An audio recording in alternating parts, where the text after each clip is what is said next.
Bonjour à tous, voici mon volume profile de la veille. J'étais plutôt bullish parce qu'en pré-session on venait déjà du YPOC et on était en train de se diriger vers la VH. Donc là on ouvre clairement sur la VH.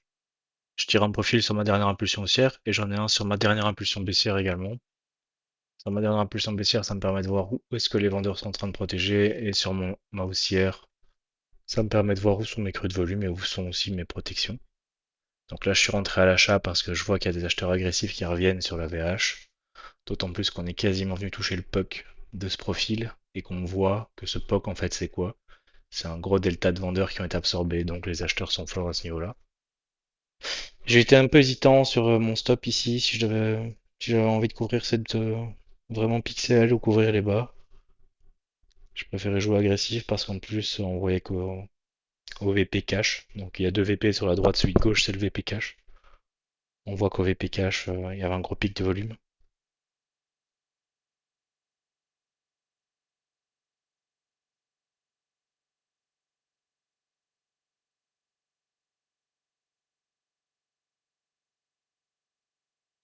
À ce moment-là je suis dans le trade. J'ai toujours des acheteurs qui continuent de revenir. On voit que volume sprint, les acheteurs sont en contrôle. Là, on tape un niveau. Là, en fait, on voit que sur la gauche, il y a eu beaucoup d'acheteurs la veille là. Et donc, je me méfie de ce niveau parce que sur une open, ça pourrait très bien faire un up pour squeeze derrière. Donc, je me protège assez agressivement. Là, je mets un buy stop au cas où les vendeurs sont absorbés direct. Comme ça, si je rajoute un contrat, je peux directement mettre mon BE positif, donc je perdais pas d'argent. Là, je prends la décision d'attendre un peu de voir ce qui se passe.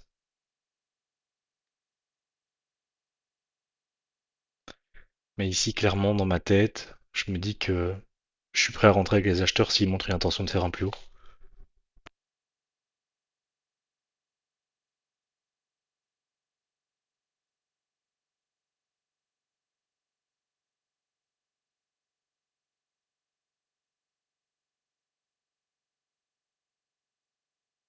Je vais me décider à mettre mon buy stop à un moment. J'attends un peu de voir ce que fait le prix, voir s'il fait des petites mèches pour redescendre ou pas.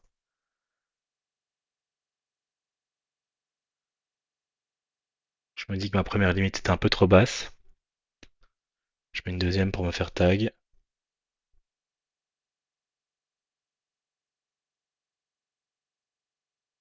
Je n'ai pas encore mis de stop tout de suite parce que je me dis que de toute façon là je suis rentré léger avec un micro. Au pire des cas, je peux retravailler un peu mon entrée. Donc j'attends de me positionner avec un stop.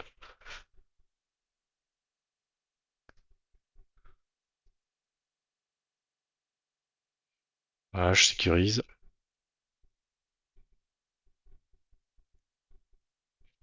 Et là, je vois qu'on est toujours sur les hauts que j'apprécie pas trop.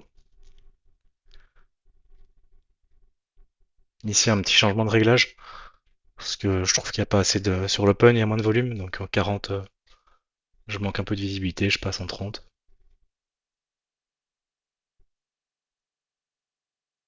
Et en suivant le narratif aussi, on vient retaper la zone. On voit des gros vendeurs. Ils se font absorber. Donc je rentre market direct.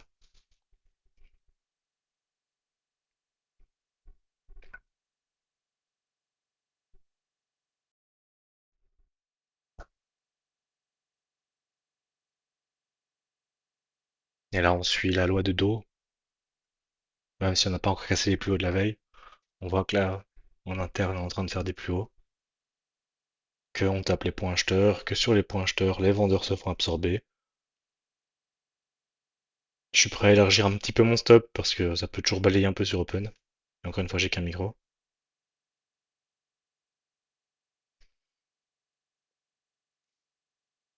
J'essaye toujours d'être dynamique sur mes stops et mes TP. C'est pour ça que j'aime bien cliquer petit.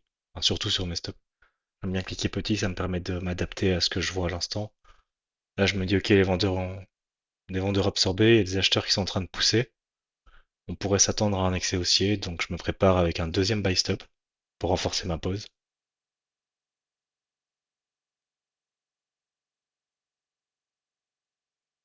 Voilà. Du coup, je mets un stop un peu plus court, donc je perds, au pire des cas, je perds 25. Et là, je me dis que si le scénario me donne raison, je vais préparer un buy stop plus haut. Surtout qu'on voit là, il y a un pic de volume sur les hauts. Donc je me dis que si on casse ce pic, on risque d'aller faire un excès.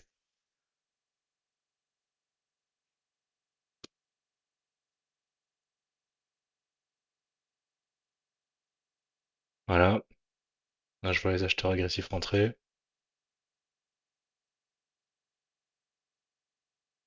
Et là, je me dis, ok, si les acheteurs ici prennent le contrôle, là, l'excès va avoir lieu. Donc je veux être avec eux, s'ils gagnent la bataille, et je veux me charger plus, parce que je vais sortir agressivement.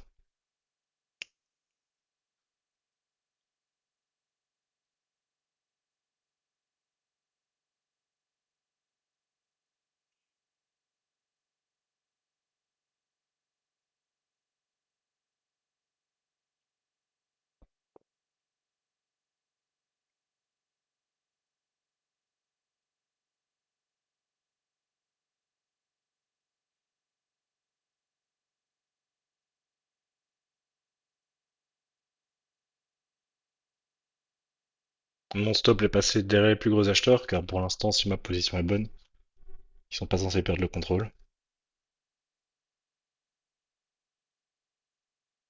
Je mets un TP sur le POC équipe que j'ai parlé tout à l'heure, au cas où ça spike. Et là, je me dis, ok, le mouvement, il faut qu'il parte. S'il part pas, tant pis, je prends mes gains.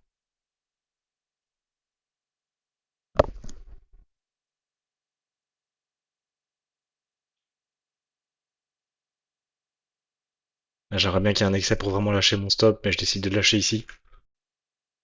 On voit que je suis vraiment sorti agressivement sur le trade précédent. Vous voyez, oui, L67, je me suis vraiment fait sortir de pas grand chose. J'aurais pu protéger mes acheteurs et essayer de tenir un gros trade, mais bon, voilà, ça arrive. Il aurait pu partir d'un coup ou il aurait pu redescendre.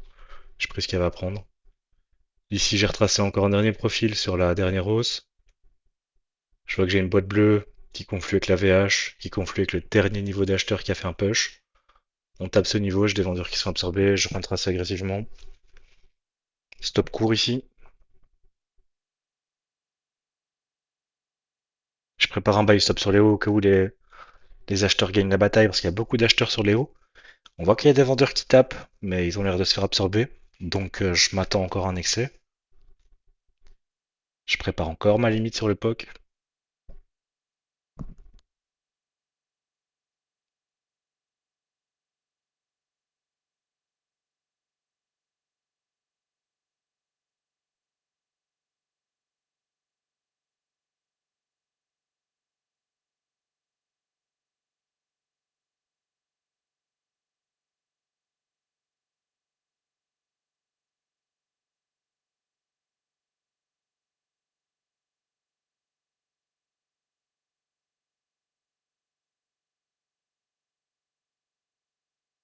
Mais s'il n'y a rien à faire, je vais pas flatter pour 10 $.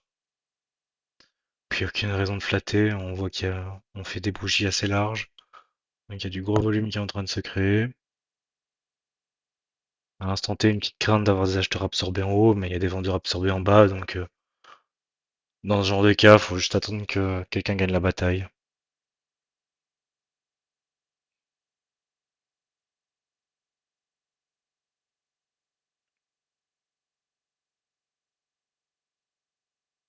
Ici, je prépare un stop, un buy stop. Voilà. Parce que pour moi, si on repasse là au-dessus du VPOC, et en plus, il y a des vendeurs là qui sont en train d'arriver. Donc si ces vendeurs n'arrivent pas à pousser, on va avoir un excès à la hausse.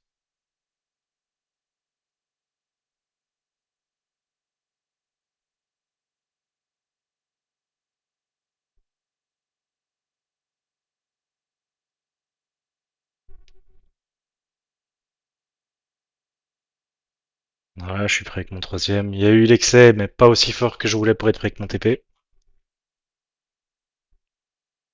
Là, je sécurise, j'en sors un market. Non, pas encore. Si j'en ai sorti un market. Pour sortir market, je prends une limite et je la lâche en dessous du prix. Ça va plus vite avec les raccourcis clavier.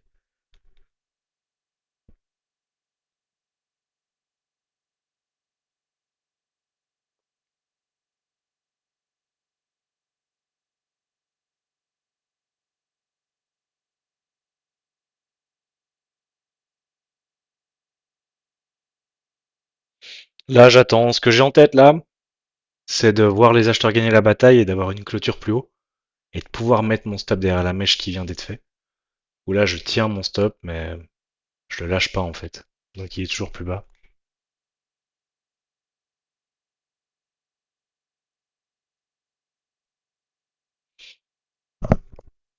Et à ce moment-ci, j'étais un peu hésitant parce que je trouve que, ouais, il y a beaucoup d'acheteurs, mais pour pas beaucoup de résultats. Alors, il y en a le POC au-dessus de la tête. Je me dis dans un coin de ma tête qu'on pourrait faire une réaction avant de le taper, mais si on n'a pas de panique à avoir, on a déjà encaissé des gains et on perd pas d'argent sur la pause.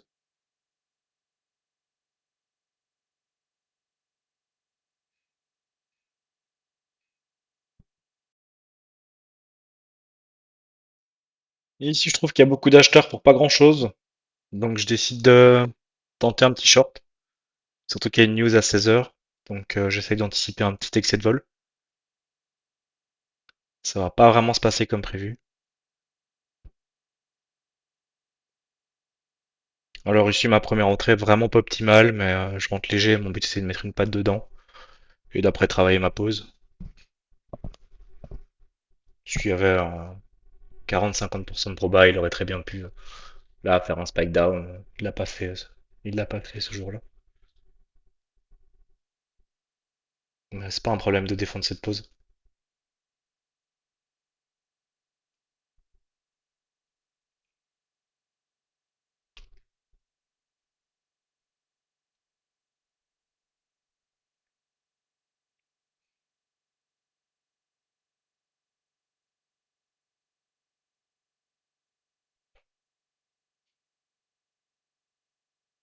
Disons que pour être plus conservateur, j'aurais dû attendre. On invalide la précédente VH de tout à l'heure là. Mais voilà, moi j'ai un profil assez agressif, ça me dérange pas.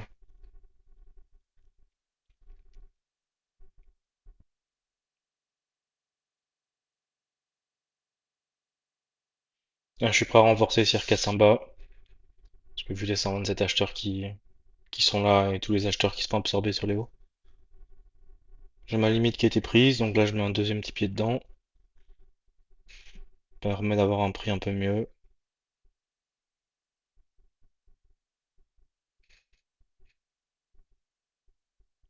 Alors ici je vais avoir deux réflexions. Et j'essaie de m'adapter au maximum. Je vais d'abord mettre un stop sur les hauts. Et puis je me suis dit que, parce qu'il y avait beaucoup d'acheteurs et que ça pourrait très bien prendre les acheteurs et faire un excès aussi. Alors oui, c'est une proba, mais l'autre proba que je me suis dit, c'est ok, t'as deux micros. T'as le POC là juste au-dessus de toi, tu sais que c'est une zone que t'attends. Il y a beaucoup d'acheteurs pour plus beaucoup de résultats. Donc il y a aussi une autre proba, c'est d'aller prendre les hauts de quelques points pour réagir derrière. Donc j'ai préféré enlever mon stop, attendre une réaction pour ensuite replacer mon stop.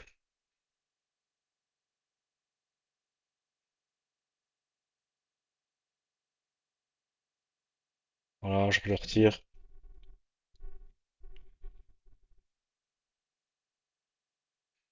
Là, je vois les acheteurs qui tapent, mais qui n'arrivent pas à aller plus haut. Donc je remets un contrat market. Quand je lâche à la limite en bas, ça permet encore de remoyenner un peu mon prix. Je mets un stop là, juste en dessous de tous les acheteurs. Et en fait, ici, je switch. Mon but là, c'est plus d'avoir une position gagnante.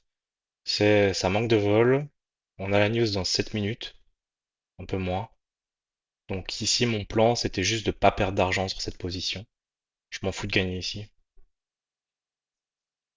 Je mets quand même un TP au cas où il y a un petit excès. Voilà, ça aurait pu être sympa. Et dès que la position va me permettre de lâcher mon BE, j'attends un peu la close, voilà, je le mets.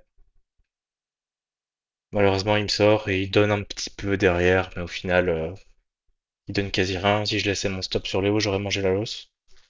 Ici, la news est passée, j'ai retiré un profil sur la dernière hausse jusqu'au plus haut. J'avais cette zone qui est rectangle vert qui est mappée. C'était une zone de gros delta de la veille. Et on peut voir ici aussi que dans la hausse, c'est une zone avec pas mal de delta. Et en plus, c'est là qu'il y a eu les dernières agressions acheteurs pour le départ de cette leg. Et plus bas, il y a les 103 vendeurs absorbés. J'avais acheté là précédemment dans la session. Ce sera mon point d'invalidation du trade. Donc ici, j'ai pas mis de stop parce que j'avais une autre confluence en plus. C'est que je voyais en fait les puts et les calls qui étaient en train de remonter très fortement. Donc j'étais, pas dire convaincu, on peut jamais être convaincu d'un trade. Mais j'étais assez optimiste quant à bien m'en sortir de cette position. Surtout que là, voilà, je remets une patte parce que je vois les 187 vendeurs, bam, directement ça se fait réintégrer. Plus je vois mes puts et mes calls qui sont en train de monter sur NDX et QQQ. Donc je m'attends vraiment à une hausse prochaine du NQ.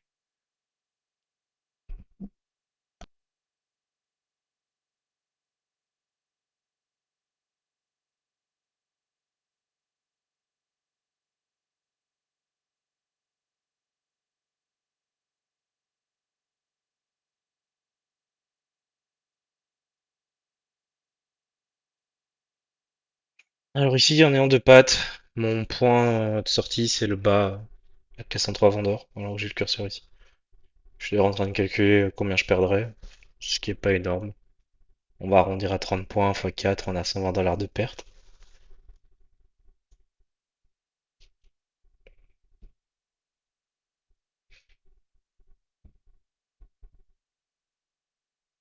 Ce que j'aime bien là, c'est que je vois des acheteurs agressifs rentrer sur des vendeurs qui se font absorber. Et je set un TP là, avant l'époque, et quand on tire le profil dans la descente, on voit qu'il y a une grosse LVN, il y a une grosse zone où il y a très peu de volume. Donc on risque de pas rester très longtemps dans cette zone, ça risque de balayer. Donc je préfère anticiper une sortie.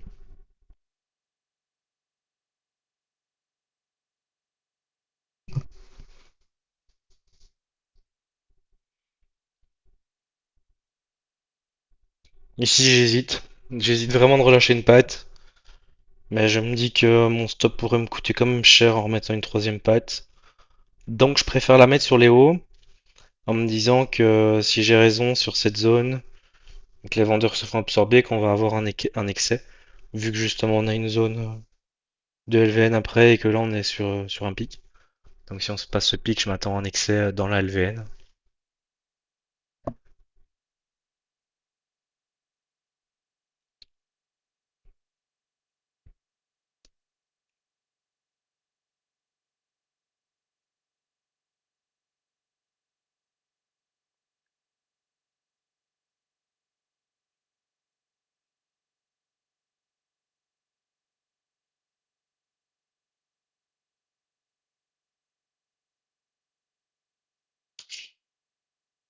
Encore des vendeurs qui se font absorber, là je suis assez serein dans ma pause. Je lâche juste un stop là au cas où. Et vu cette zone, bah mon TP c'est vraiment mon TP final. Chaque fois que ça bloque, je me dégraisse, j'ai déjà lâché une patte. Je lâche ma deuxième. Ça, je suis en tranquillité d'esprit. J'ai hésité de flatter, puis je me suis dit, bon, ça va, il te reste un micro. Joue-le jusqu'au bout, s'il te fait un excès à la hausse, tu seras content de l'avoir. Et je sais que c'est mon dernier trade du jour à ce moment-là, parce que l'objectif est largement atteint.